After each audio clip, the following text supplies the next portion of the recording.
Bapak.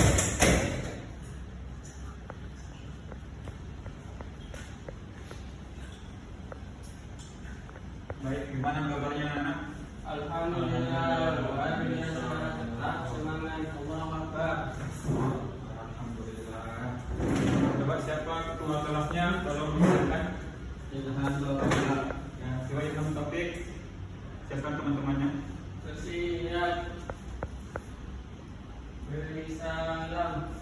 Assalamualaikum warahmatullahi wabarakatuh. Waalaikumsalam warahmatullahi wabarakatuh.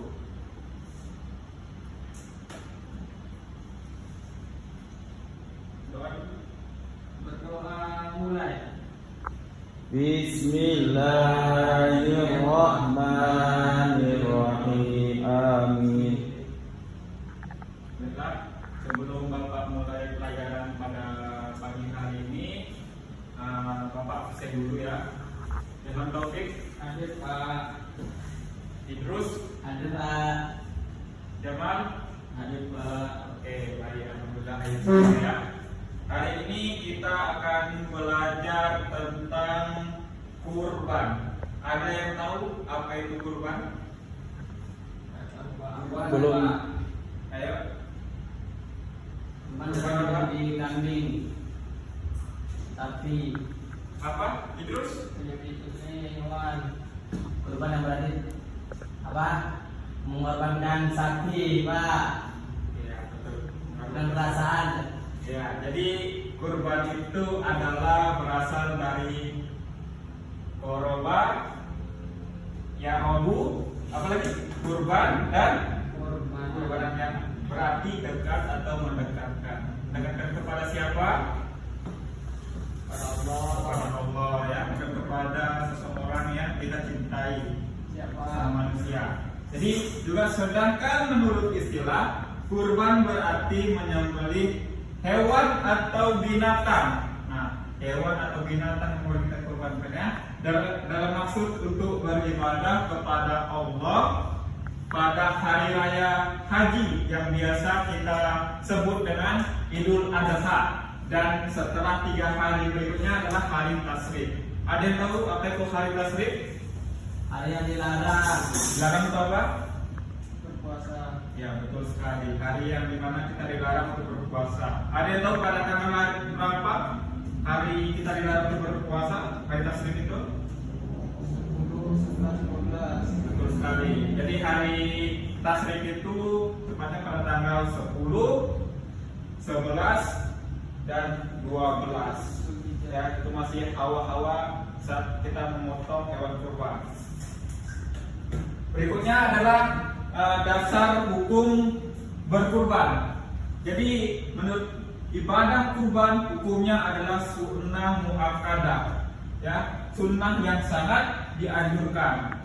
Jadi bagi orang yang mampu melakukannya, lalu ia meninggalkan hal itu, maka ia dihukumi makruh. Jadi boleh-boleh saja kita tidak berkurban walaupun kita mampu. Jadi itu dikenakan hukumannya makruh ya.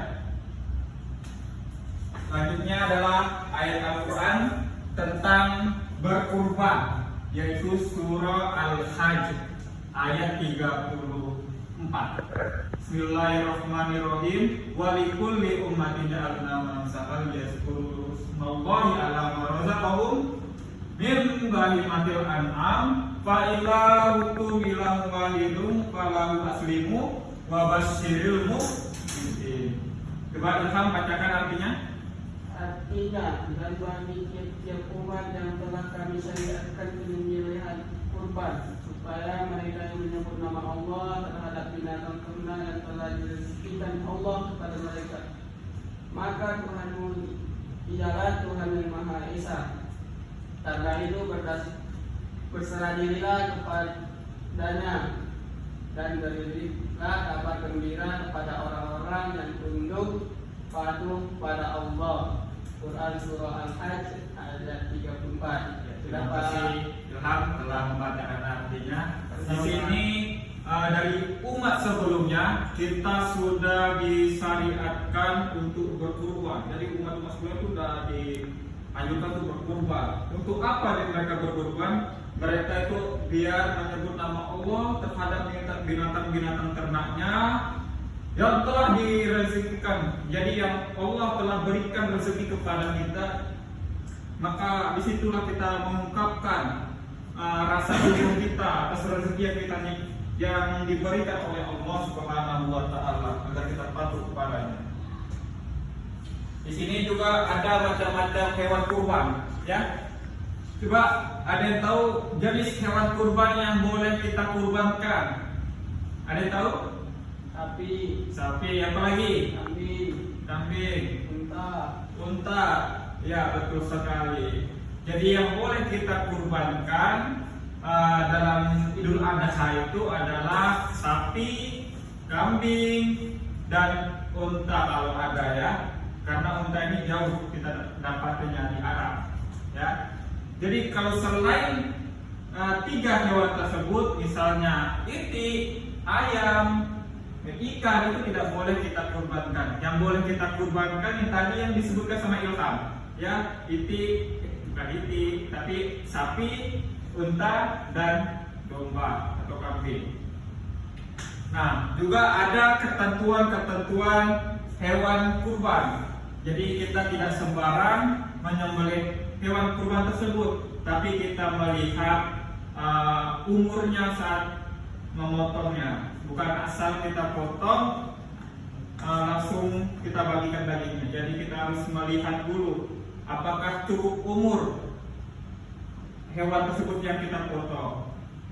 Coba ada yang tahu sapi umur berapa yang harus kita potong?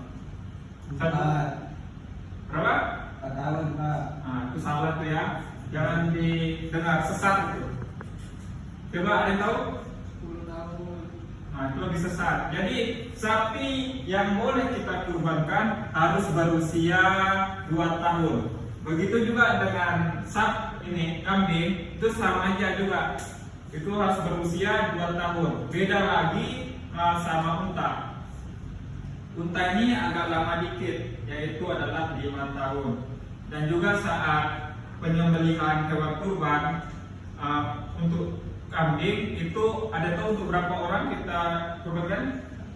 Ya, betul sekali. Kalau untuk sapi 7, unta 7. Betul sekali. Nah, kita juga memperhatikan kondisi hewan kurban. Hewan kurban ini tidak kita asal potong juga, kita melihat kondisi-kondisinya. Seperti apa yang kita lihat kondisinya? Sehat. Yang semangat dikit. Sehat, Pak. Sehat. Ya. Saya, Pak. Jadi masih banyak lagi yang kita harus perhatikan. Jadi kondisi hewan kurban yang harus kita perhatikan itu hewan itu tidak pincang, tidak cacat, tidak dalam keadaan sakit, tidak dalam tanduknya itu tidak patah, tidak busuk sekali, tidak dalam mengandung, ya. Jadi kalau misalnya Ilham membeli kambing atau hewan kurban tapi dengan nilai harga yang murah, lalu ia ingin memotongnya tapi dalam keadaan pincang kakinya, maka tidak boleh dikurbankan, ya. Jadi kita harus perhatikan kondisi hewan kurban tersebut. Jika sudah tidak ada tercantum dalam yang tadi saya sebutkan, maka boleh dikurbankan. Kalau sakit hati hewannya boleh kita kurbankan, ya. Nah, kalau begitu, Pak, Ya, karena hatinya aja yang sakit. Kita lanjut, ya. Berikutnya adalah syarat berkurban. Jadi syarat berkurban itu yang pertama harus beragama Islam. Orang yang berkurban haruslah beragama Islam, sementara non-muslim tidak memiliki kewajiban untuk berkurban. Jadi boleh-boleh saja non-muslim berkurban, ya, itu dianggap sedekah. Nah, tapi tidak memiliki kewajiban untuk berkurban. Yang memiliki kewajiban untuk berkurban adalah orang yang beragama Islam. Selanjutnya adalah mampu. Mampu ini dianggap mampu ketika sudah menyelesaikan nafkah kepada keluarganya, ya. Kalau Anda mampu membiayai dalam rumah tangga, sudah mampu maka berkurbanlah. Sementara yang tidak mampu, tidak apa-apa jika tidak berkurban. Yang ketiga adalah balik dan berakal. Jadi orang-orang yang sudah balik itu sudah diperbolehkan untuk berkurban, dan yang sudah berakal ya, berakal. Jadi orang gila tidak boleh berkurban. Rukun berkurban. Rukun berkurban yang pertama, coba sebutkan, Ilham. Penyembelih beragama Islam, Pak. Iya, betul sekali. Penyembelihnya beragama Islam. Kalau bukan orang Islam bolehkah? Boleh, tapi kalian dapat kurban. Dari mana kamu tahu? Kan saya jawab, Pak. Ya, terima kasih, saya menghargai kok jawaban saudara. Jadi penyembelihnya beragama Islam, ya. Karena nggak mungkin orang non Muslim kita suruh untuk memimpin saat pemotongan hewan kurban, bisa sesat itu. Jadi ada yang tahu doa pemotongan saat kita berkurban? Terus doa saat kita memotong hewan kurban, apa doanya? Lupa saya, Pak. Ilham, Dianya ada doanya, Pak. Jamal, Nggak tahu, Pak. Ilham. Lupa, Pak. Lupa, astagfirullahaladzim. Jadi kalian cuma nonton aja ya? Iya, Pak. Mari nonton aja. Ya, nonton aja. Jadi doa saat kita memotong hewan kurban itu adalah Bismillah, Allahu Akbar, ya, dengan menyebut nama Allah. Allah Maha Besar. Kita menjaga takdir saat kita memotong hewan kurban. Yang kedua, binatang yang disembelih merupakan binatang yang halal. Jadi saat mendapatkan hewan tersebut harus dengan cara yang halal, menggunakan uang yang halal, ya. Nggak boleh dapat dari undian Ya, Pak. ya. Yang ketiga adalah alat penyembelihnya harus tajam agar dapat mempercepat proses kematiannya. Binatang itu tidak terasa menderita sewaktu disembelih. Jadi biar cepat, tidak terasa sakit, itu pisaunya itu harus tajam ya, nggak boleh dalam keadaan tumpul, itu sangat sakit ya. Yang keempat adalah tujuan penyembelihannya hewan kurban bertujuan untuk yang diridhoi Allah, bukan sebagai tumbal atau untuk sajian nenek moyang atau upacara kemusyrikan lainnya. Jadi tujuan penyembelihan hewan kurban ini yang kita niatkan yang pertama supaya kita dekat kepada Allah, ya, bukan kita niatkan untuk tumbal, sajian, upacara kemusyrikan, ya. Di sana juga kita akan mendapatkan tali silaturahmi antara penduduk-penduduk yang ada di sekitar kita, supaya lebih akrab dengan mereka. Yang terakhir adalah pembagian hewan kurban, yaitu hewan kurban ini tidak boleh dilakukan sembarangan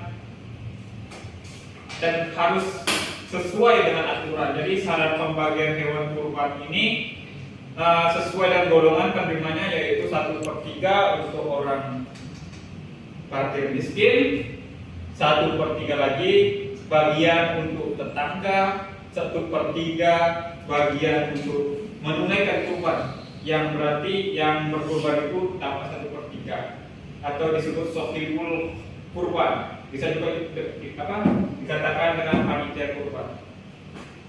Ya, bagaimana Pak kalau orang kaya dapat hewan kurban? Boleh-boleh saja, karena kalau seandainya dia di wilayah tetangga kita, maka dia juga mendapatkan daging kurban tersebut. Ya, semua berhak mendapatkannya. Kalau di wilayah pemukiman kita atau kita biasa sebut tetangga. Mungkin hanya ini yang dapat Bapak sampaikan. Kurang lebihnya mohon dimaafkan. Jika ada yang kurang dipahami boleh ditanyakan. Ada? Tidak Pak. Ada? Ada tidak? Tidak Pak. Ya, oke, alhamdulillah. Oke, mungkin hanya ini yang Bapak sampaikan tentang materi kurban. Sekian, wassalamualaikum warahmatullahi wabarakatuh.